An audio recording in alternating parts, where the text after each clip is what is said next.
We could use your help keeping the Omaha History Podcast going. Please consider becoming a patron for as little as $1 a month. Go to patreon.com/Omaha. That's Patreon. It'll help pay the light bill. Welcome to the North Omaha History Podcast with noted author and historian Adam Fletcher Sassy. Each week, Adam takes you on a guided tour through Omaha's dynamic past. North Omaha has been the home to many fraternal lodges, community societies, political and social organizations, and other groups. It's also been home to a lot of private clubs, nightclubs, dance halls, and ballrooms. And North Omaha's long history includes serving as the city's African-American cultural, religious, and social hub, along with its Scandinavian roots, business ties, and other connections. There are also neighborhood social clubs, fraternal organizations, and halls throughout the community. Well, this one sounds very interesting. Adam, take it from there. There's so much to cover in this, Steve, and I'll try to be brief, if only to, keep our listeners interested in the whole thing. But I'll tell you, it's such a rich history. So before we jump in, let me paint this broad picture. Remember that North Omaha, everything north of Dodge Street, all the way up to the Ponca Hills to the Washington County line. Everything east of North 72nd Street, all the way to the Missouri River. Inside of that area, you have a blanket of history. And this blanket of history, let's call it a patchwork quilt. We're going to look in a couple of different ways that this quilt comes together. One is through the patches. Let's think of those as neighborhoods, and they all fit together to make one quilt.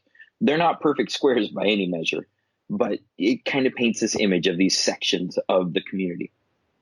Holding together the patchwork quilt are all these identities, these ways that people see themselves. This is what these social clubs were all made of, Steve.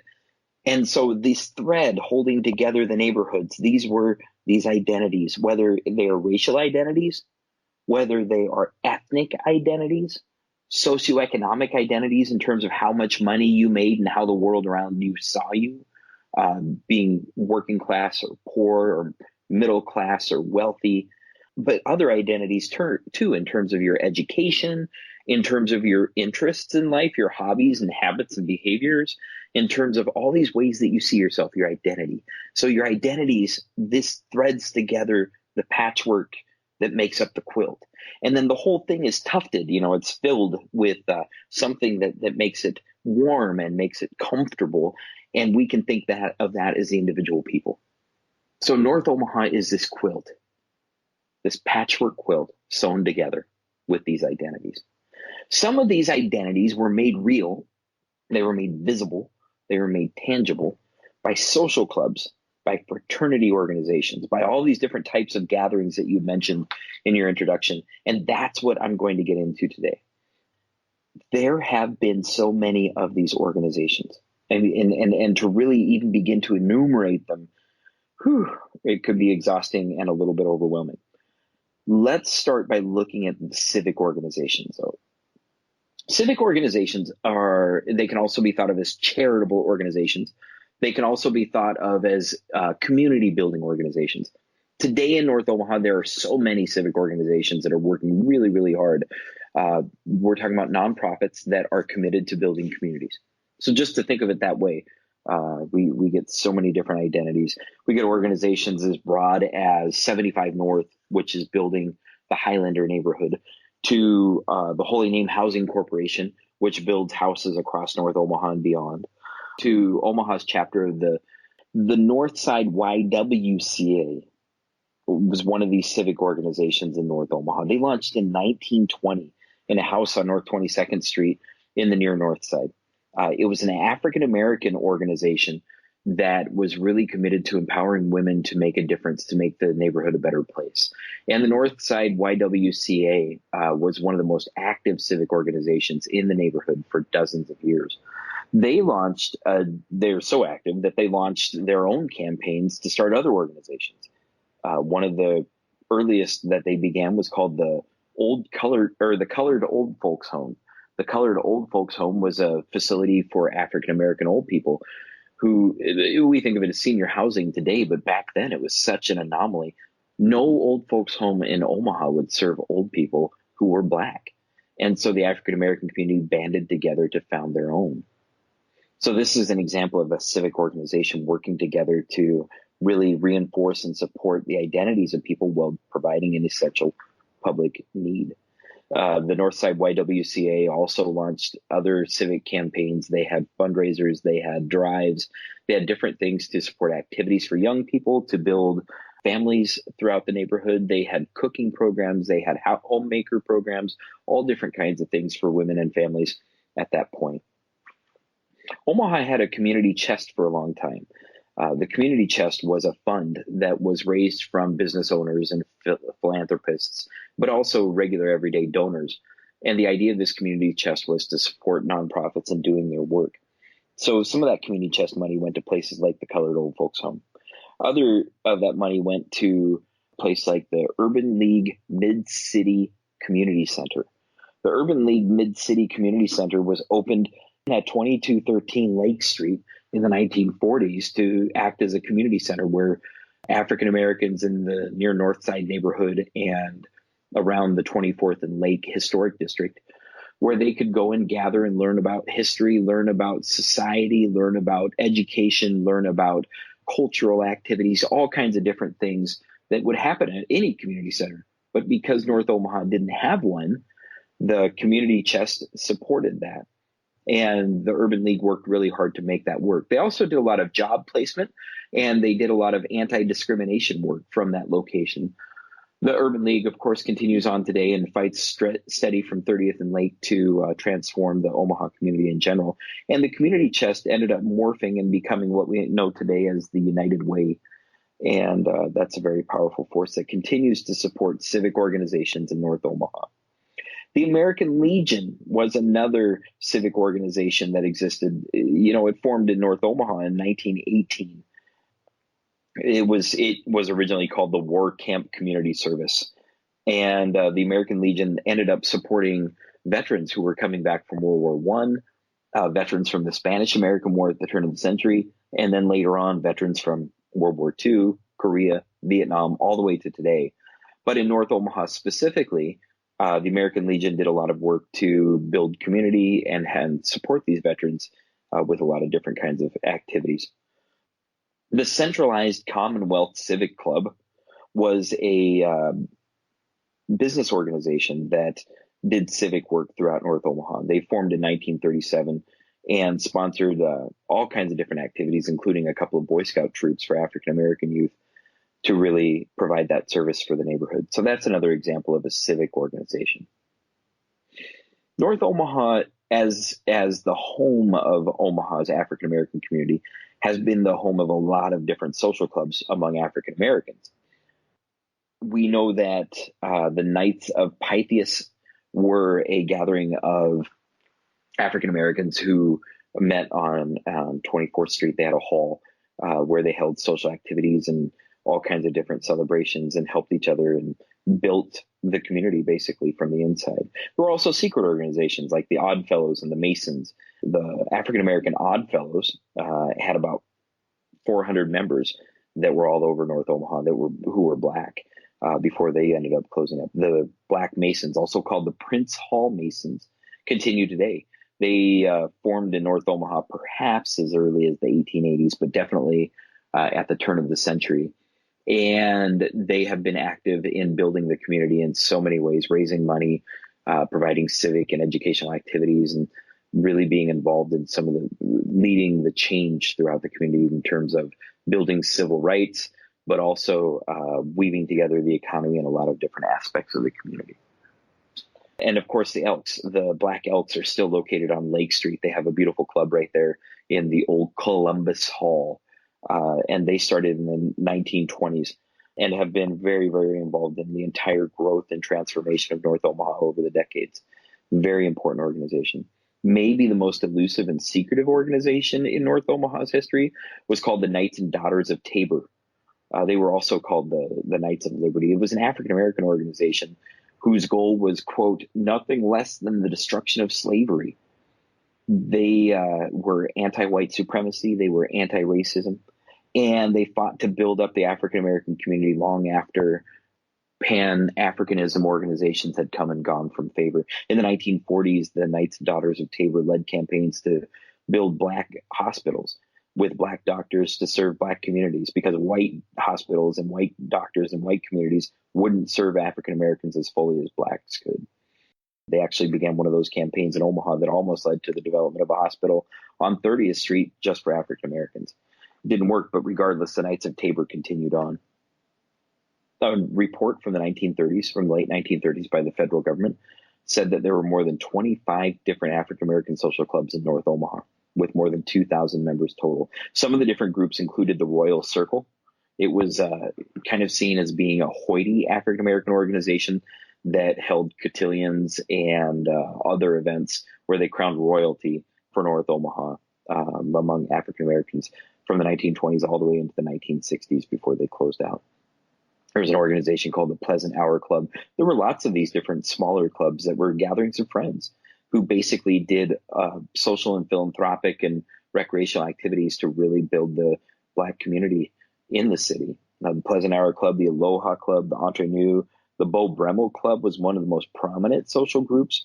They held all kinds of different fundraisers and activities throughout North Omaha. They were notorious for annual gatherings that happened at the Dreamland Ballroom that were very fancy affairs with tuxedos and ballroom gowns and big orchestras playing.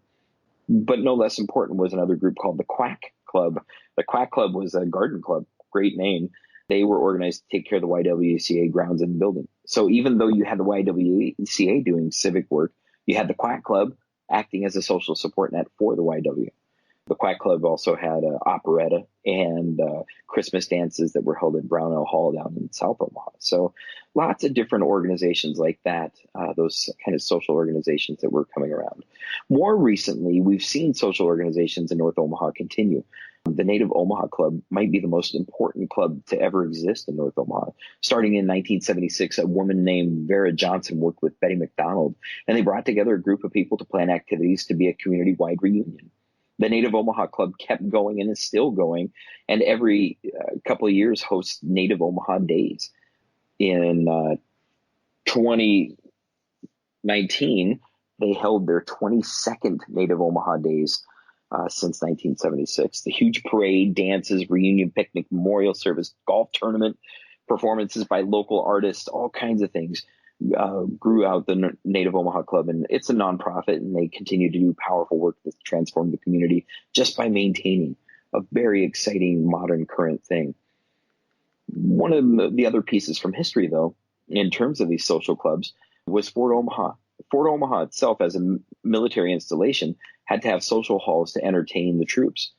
With that many troops coming and going, it should be no surprise that during World War I, there were actually 3 different social clubs that were set up at Fort Omaha for the Army troops who were stationed there. The Knights of Columbus, a Catholic organization, built an assembly hall where Catholic soldiers could go and have recreation and social activities.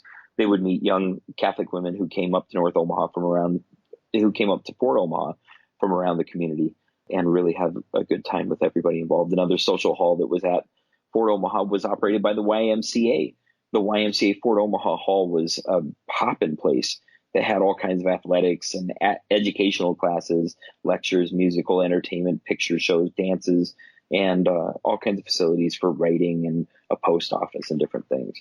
So really, really important facilities that held together the fabric of the community. North Omaha has also had a lot of ethnic clubs over the years. We mentioned the Scandinavian roots of the community. The Danish American Society of Omaha operates a hall in Florence. It's called the Danish Venalist Park. Lots of people have been to the Venalist Park without ever knowing what it is, but the fact of the matter is that it's an ethnic hall that's owned by an ethnic organization. Even though they might not be that active in terms of building Danish identity or Scandinavian community anymore, they certainly do act as a community facility. It's also important to acknowledge the role of the Viking ship. The Viking ship today is a nonprofit organization. It's run by June Blair, who's been active in the community for more than 50 years. But the Viking ship has a really old history in North Omaha, going all the way back to 1916 when it first opened up as the Prettiest Mile Club. It's located right on Reddick Avenue where it intersects with Minaloosa Boulevard, and was built to support that neighborhood, Minaloosa, when it was first opened, when it was first built up and offered as a subdivision in 1916. It was a middle-class institution, Steve. They had large ballroom dances, they had big meals and social activities and all kinds of different things that happened at the Prettiest Mile Club. When it morphed, it changed throughout the years and became different things. When it became the Birchwood Club in the 1950s, it had a swimming pool installed and a bowling alley in the basement, all kinds of different fun and good times and to really support that middle class identity. It was, let's just be real about it, it was a segregated institution. They did not allow African Americans to join the Prettiest Mile Club or the Birchwood Club, for all that's worth.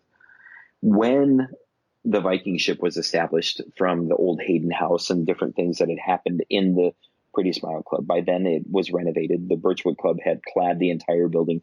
It was originally this beautiful Spanish colonial style facility with a nice terracotta brickwork around it and all kinds of just the Spanish colonial elements around it.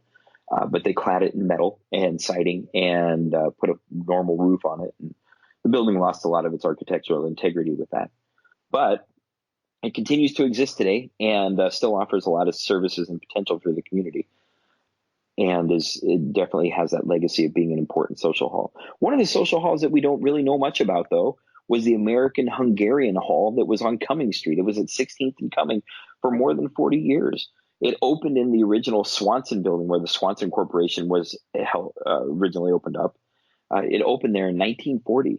Hungarian immigrants added a auditorium and stage, meeting rooms, a kitchen, a banquet hall, and caretakers' quarters on the second floor.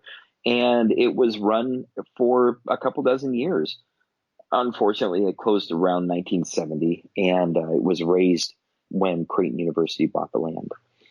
Maybe the most important hall in all of North Omaha's history, though, was the Exarban Den. The Exarban Den was originally built as the Coliseum in 1889. The Coliseum was bought by Exarban to host their activities and renamed the Exarban Den around 1900. And it was fascinating. President William Taft spoke at the Den.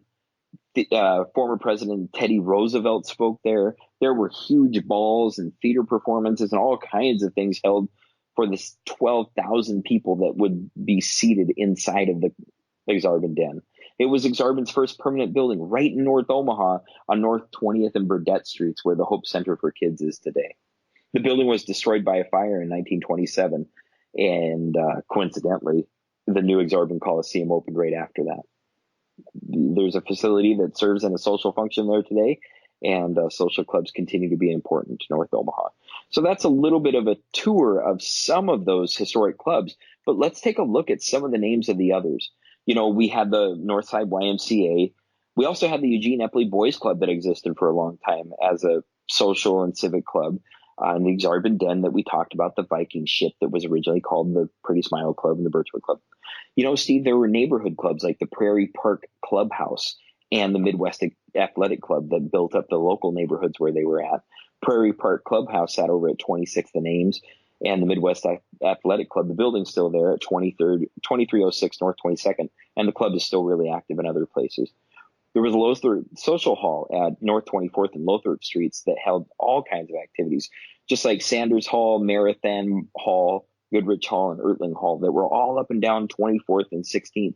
So you can really see these places held the heart of North Omaha for a very long time.